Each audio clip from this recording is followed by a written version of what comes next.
You mentioned that your 6-month-old baby girl's schedule is all over the place. You've been moving, and definitely things like illness, teething, changes in routine can affect a baby. It will affect their sleeping and eating patterns, which basically go hand in hand. At 6 months of age, most babies are drinking 6 to 7 bottles or having 6 to 7 nursing sessions each day. Right in the morning when they wake up, mid-morning, around lunchtime, mid-afternoon, again around dinner, and then another before bedtime. And most babies are ready for solids at 6 months of age, and you can start feeding her solids with meals too.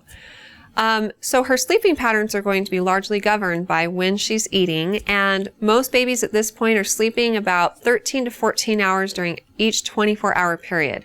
And it usually consists of a couple of naps during the day and then periods of long sleep at night.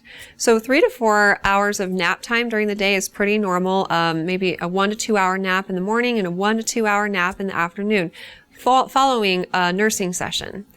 And then, if these naps are interfering with bedtime, it could be hard to get her to go to bed at night. So maybe this is one of the issues that you should consider. For example, if her mid-afternoon nap is more like an evening nap, then she may not want to go to sleep till later. And that will affect everything, how often she's up at night and when she gets up the next morning. So adjust nap time if you think you need to. Another thing to consider is the fact that routine is so important to babies, and anything that you consistently and persistently enforce for about a week will become a new norm for a baby. So develop a routine that's going to clue her into the fact that it's nap time and bedtime.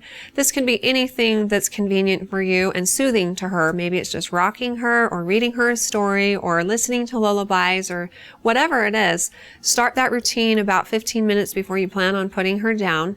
And then when you do put her down, put her in the crib, turn around and walk out of the room. This should happen after she's been fed and changed and loved. You know she doesn't have any immediate needs. And if she continues to cry, you can just leave her there. Let her cry for as long as you're comfortable with it. And if you do this, this will teach her to self-soothe, or in other words, teach her to go back to sleep without needing help from you.